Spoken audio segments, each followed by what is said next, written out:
Friends, hello friends. आज हम Indian constitution में इमरजेंसी प्रोविजंस के बारे में डिस्कस करेंगे।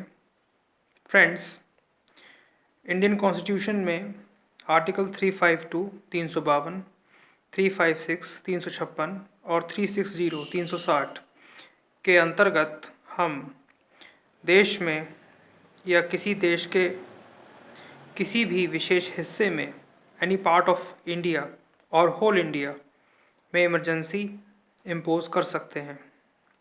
352 आर्टिकल का उपयोग हम तब करेंगे जब एक्सटर्नल एग्रेशन या वॉर या आर्म रिविलियन हो या उसका अंदेशा हो, यानी बाहरी हमला या इंटरनल सशस्त्र विद्रोह, आर्म रिविलियन, ये कंडीशन सेटिस्फाई होगी तभी हम आर्टिकल 352 का इस्तेमाल करके देश में या देश के किसी भी हिस्से में इमरजेंसी इम्पोज कर सकते हैं। इसी तरीके से आर्टिकल 356 356 का इस्तेमाल स्टेट इमरजेंसी में किया जाता है जब स्टेट गवर्नमेंट अनकॉन्स्टिट्यूशनली वर्क करती है। इस स्थिति में आर्टिकल 356 का इस्तेमाल करके स्टेट इमरजेंसी इम्पोज की जा सकती है। The third is financial emergency, यानी वित्तीय आपातकाल। वित्तीय आपातकाल इम्पोज करने के लिए वित्तीय संकट देश में होना चाहिए। तो दोस्तों, इस तरीके से हम 3 प्रकार से स्टेट इमरजेंसी, फिनेंशियल इमरजेंसी और नेशनल इमरजेंसी इम्पोज कर सकते हैं। अब इमरजेंसी इम्पोज करते हैं तो इसका क्या प्रभाव होता है, इसके बारे में डिस्कस करते हैं। सबसे पहले सबसे छोटा ले लेते हैं आर्टिकल 360 फिनेंशियल इमरजेंसी। जब फिनेंशियल इमरजेंसी इम्पोज होगी तब क्या होगा, केंद्र सरकार यानी जो हमारी यूनियन गवर्नमेंट है उसके पास पूरी कंट्री की फिनेंशियल पावर आ जाएगी। इसका मतलब ये हुआ जो स्टेट मनी बिल्स हैं उनको स्टेट गवर्नमेंट जब अप्रूव कर देगी तो वो रिज़र्व कर लिए जाएंगे यूनियन गवर्नमेंट के लिए, यानी बिना यूनियन गवर्नमेंट की सहमति के मनी बिल स्टेट्स के पास नहीं हो पाएंगे। पहला प्रभाव। दूसरा, यूनियन गवर्नमेंट डायरेक्शन देगी फिनेंशियल मैटर्स में स्टेट गवर्नमेंट को कम्प्लीटली।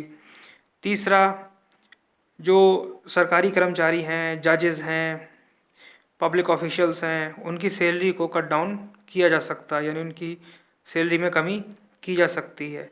तो ये इफ़ेक्ट होगा अगर हम फिनेंशियल इमरजेंसी कंट्री में इम्पोज करें।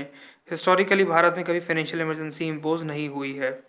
अब बात ये होती है कि ये जो फिनेंशियल इमरजेंसी है इसको कैसे इम्पोज किया जाएगा और कैसे रिवोक किया जाएगा, यानी कैसे इसको लगाया जाएगा और कैसे इसको समाप्त किया जाएगा। तो दोस्तों, इसके लिए मैं आपको बताऊं कि फाइनेंशियल इमरजेंसी लगाने के लिए दोनों हाउसेस, लोकसभा और राज्यसभा की सहमति चाहिए, उसका अप्रूवल चाहिए और फिर प्रेसिडेंट इसको अप्रूव करके लगाएगा।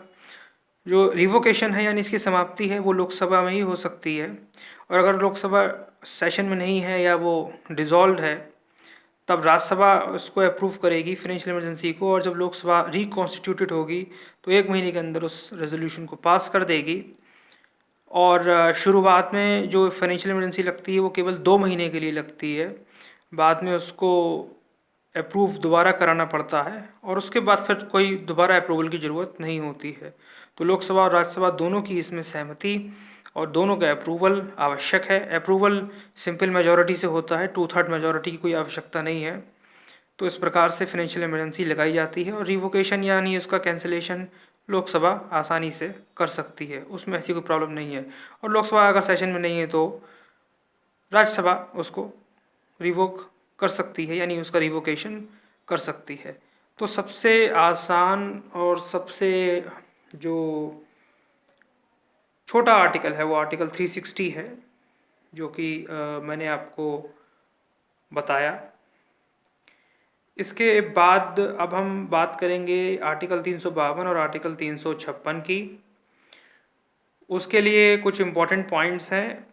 सबसे पहले यह है कि आर्टिकल 356 स्टेट इमरजेंसी के बारे में हम थोड़ा समझ लेते हैं कि स्टेट इमरजेंसी भी बिल्कुल वैसी लगेगी जैसे फाइनेंशियल इमरजेंसी लगती है, दोनों हाउसेस की सहमति चाहिए शुरुआत में ये 2 महीने के लिए लगेगी, लेकिन इसको हर 6 महीने के बाद अप्रूव करना पड़ेगा दोनों हाउसेस के द्वारा, यानी लोकसभा और राज्यसभा दोनों हाउसेस के द्वारा इसको अप्रूव करना पड़ेगा।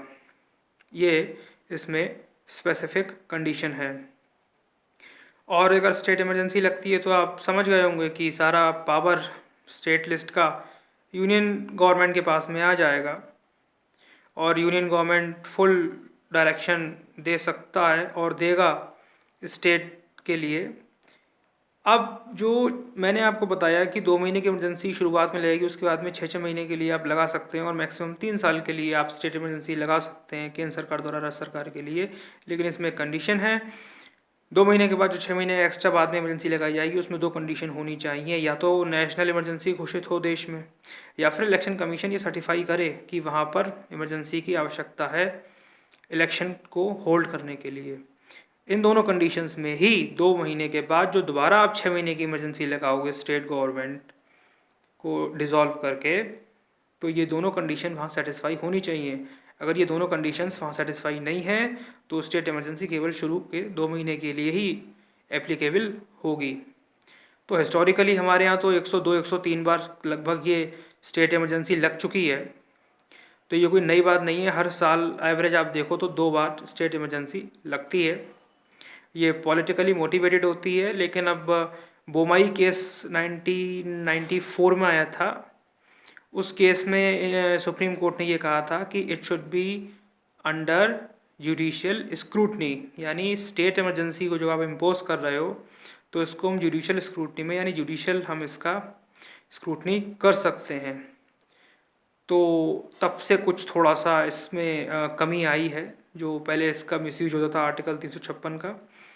तो इस प्रकार से स्टेट इमरजेंसी लगती है। अगर स्टेट कॉन्स्टिट्यूशनल काम नहीं कर रहा है, वो एंटी इंडियन काम कर रहा है या भारत से आज़ाद होने की मांग कर रहा है, तो फिर 356 लगाना पड़ेगा। तो ऐसा नहीं है कि ये आर्टिकल बेकार है, but it is also very important for union of India. Bharat के लिए इसकी उपयोगिता अधिक है। अब बात करते हैं आर्टिकल 352 में जो नेशनल इमरजेंसी लगाई जाती है। इसके लिए मैं आपको अगले वीडियो में बताऊंगा, क्योंकि उससे पहले आपको पार्ट 3 ऑफ द कॉन्स्टिट्यूशन यानी फंडामेंटल राइट्स के बारे में पता होना चाहिए। और जो सेकंड चीज़ है कि जो नेशनल इमरजेंसी लगती है उसमें कुछ स्पेशल प्रोविजंस होते हैं, suspension of the operations of the fundamental rights, उसके बारे में भी जानकारी आपको होनी चाहिए और आर्टिकल 20 और 21 का स्पेसिफिक जानकारी होनी चाहिए। तो इसके लिए आप तैयार रहिए। अभी मैं आपको दूसरी वीडियो बनाकर नेशनल इमरजेंसी के बारे में बताता हूँ। तब तक के लिए धन्यवाद।